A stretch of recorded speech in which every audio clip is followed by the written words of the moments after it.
मन मंदिरा गजर भक्तीचा.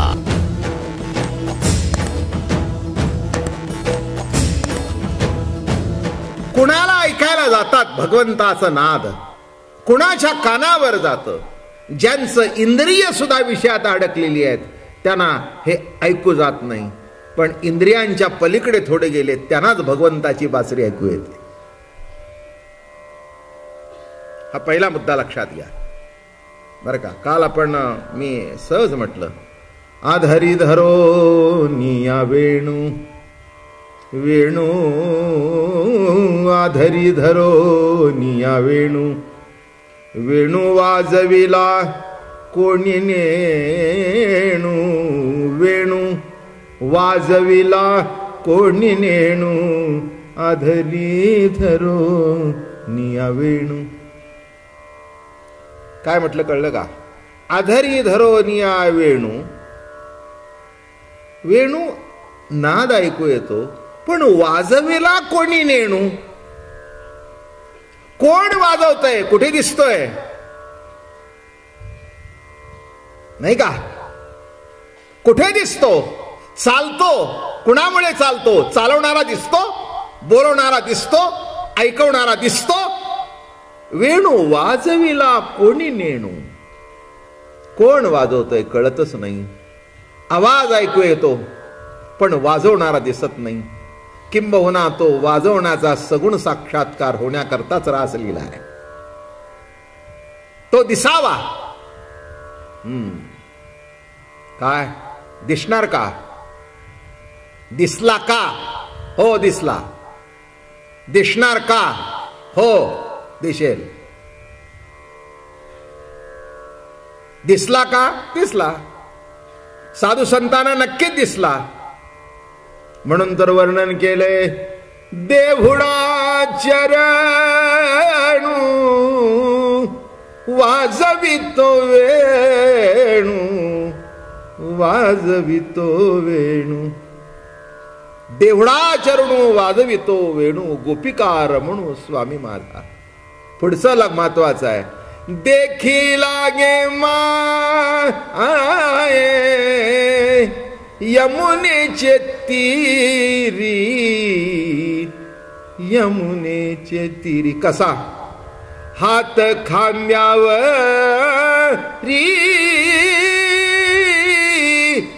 राधिके जा, देखी लागे माये यमुनेचे तीरी. कसा बघितला? देवळा चरणू वाजवितो वेणू. प्रत्येकाचं उभं राहण्याची पद्धत भिन्न आहे. देहुडा चरणू, समत्वाचा पाय पूर्ण टेकलेला आहे आणि विषमत्वाचा अर्धा टेकलेला आहे. म्हणून सम विषम नामे कर्माची वाहणी. कसा उभा आहे? समत्वाचा पाय पूर्ण टेकलेला आहे, विषमत्वाचा अर्धा टेकलेला आहे. नामे जीवन. सम म्हणजे जीवन नव्हे, विषम नव्हे म्हणजे जीवन नव्हे. सम विषम नामे जीवन. त्रिभंगी देवळा ठाण मांडोनी आमाय. आणि 3 ठिकाणी वाकड. कृष्ण समजून घ्यायचा म्हणजे त्याच्यातलं वाकडं पण सुद्धा समजून घ्यायला पाहिजे. याच्यातला एक लक्षात घ्या, कर्मरूपाने जी सत्ता प्रसरण पावते ती कृष्ण. म्हणजे हे पहिलं समजून घ्या की कर्म कधी सरळ घडत नाही, वेडेवाकडेपणा त्याच्यात असतोच. सांगा कोणी हात वर करून की एखादी ठरवलेली गोष्ट नीटनेटकी पार पडली आहे? सांगा. नाही हो, नाही.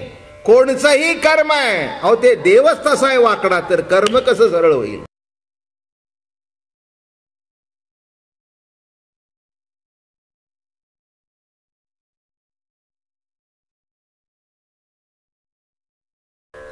आणि मिळाली असेल तर ती धुवून ठेवलेली नसते. काय बाबा माणसं, आलं वाकडं. कळलं का तुम्हाला काय म्हटलं मी? काय घरी रस्त्यानं जाताना आता अगदी माझं प्रवचन ऐकलं म्हणून अगदी रस्ता क्लिअर मिळणार आहे का? नाही. कोणीतरी मध्ये वाकडं घालेलच, काय घालेलच, काय बॉ ट्रॅफिक फार वाढलं. नाही नाही, कर्माचं स्वरूपच असं आहे. कर्मरूपाने जी सत्ता प्रसरण पावते ती वाकडीच आहे. इथे वाकले, इथे वाकले, कमरेत वाकली आहे. त्रिभंगी देवडा ठाण मांडोनिया माय, पुन्हा समविषमत्वाने उभा आहे ना उभा. समत्वाचा पाय पूर्ण टेकलेला आहे, विषमत्वाचा अर्धा आहे. असंच चालतं. काही आपलं मनासारखं, काही आपल्या मनाविरुद्ध. बऱ्याच बायका इथे बसलेल्या आहेत. तर हात वर करा पाहू की मला 100% नवरा मिळाला म्हणून. आता तुम्ही हात वर करा की 100% बायको मिळाली म्हणून. नवसानी झालेला पुत्र 100% माझ्या मनासारखा झाला, करा हात वर. नाही हो, नाही ना. हेच तर आश्चर्य आहे. हीच तर मजा आहे कर्माची की असं सरळ कधी होत नाही. होणार कसं? कर्मरूपाने जी सत्ता प्रसरण पावते तीच जर 3 ठिकाणी वाकडी आहे. म्हणून तुम्ही कसं म्हणता कोणचंही करायला जावं सरळ काही होत नाही. काय म्हटलं मी? करायला जावं सरळ काही होत नाही. काय हातात घेतलंय सरळ झालंय? अरे बाबा, होणारच नाही, होणारच नाही. आधी तर समविषम, त्याच्यात पुन्हा 3 ठिकाणी वाकडा. काय उभा कसा आहे बघा. गाईला टेकून उभा आहे. गो इंद्रिय नामे गाई. त्या गाईला 4 पाय आहेत. स्थूल, सूक्ष्म, कारण आणि महाकारण हे 4 देहाला टेकून ईश्वरी सत्ता उभी आहे. काय सांगितलं मी? कृष्ण कसा उभा आहे? गाईला टेकून उभा आहे. तसं ईश्वरी सत्ता जरी असली तरी देहाला टेकून ती उभी आहे. देहाच्या आधाराने प्रगट होते, नाही का? देहाचा आधार म्हणून निर्गुण परमात्मा सगुण झाला म्हणजे देहाचा आधार घेतला.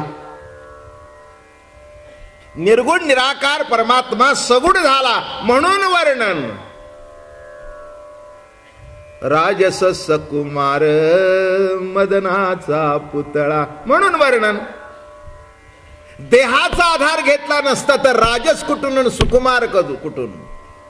म्हणजे ईश्वरी सत्ता जरी असली तरी जगतामध्ये प्रगट होण्याकरता देहाचा आधार ते 4 देह आहेत. स्थूल, सूक्ष्म, कारण आणि महाकारण. बरोबर आहे ना?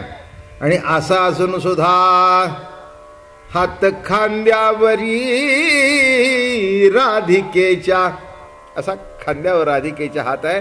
याचा अर्थ नीट लक्षात ठेवा की ईश्वरी सत्ता जरी असली तरी प्रतितिरूप जीवाचा आधार घ्यावा लागतो. रमण स्वरूपाची जिला धारणा आहे ती राधा आहे. तिचा आधार घ्यावा लागतो. मागे एकदा सांगितलंय, नेहमी सांगत असतो, आधाराशिवाय जीवनाला धार नाही. बोथट आहे जीवन. आपल्या मागे कोण तरी आहे असं नेहमी वाटावं लागतं, नाही का? घरातल्या बाईला जेव्हा वाटतं माझ्या मागे नवरा आहे तेव्हा तिला धार असते बोलतं बोलण्यात सुद्धा.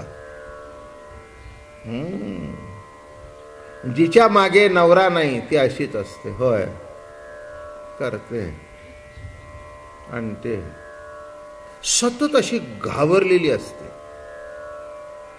माझं बोलणं कळलं का? सतत अशी बुजरी असते ती. पण जिच्या मागे तिचा मालक असतो की नाही, तिच्या जीवनाला धार आहे. 1-2 वर्ष नरमला ते, एकदा का पदर खावला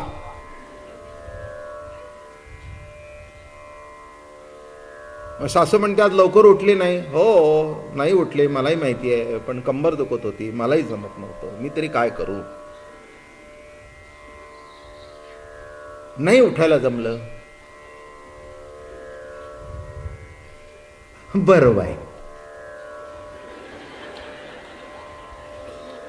हो, गाई रात्रभरची झोपली नाही. क्या बात आहे. हे सगळं कृष्णचरित्र तुम्हाला माहिती आहे. मी काय सांगतोय, राधा सांगतो तुम्हाला. जीवनाला धार तेव्हा येते, आधार कोणीतरी असू दे. मग कुणाला नवऱ्याचा असेल, कुणाला बापाचा असेल, कुणाला नवऱ्याला बायकोचा असेल, कुणाला कुणाचा आधार मिळतो काही सांगता येत नाही. मन मंदिरा गजर भक्तीचा.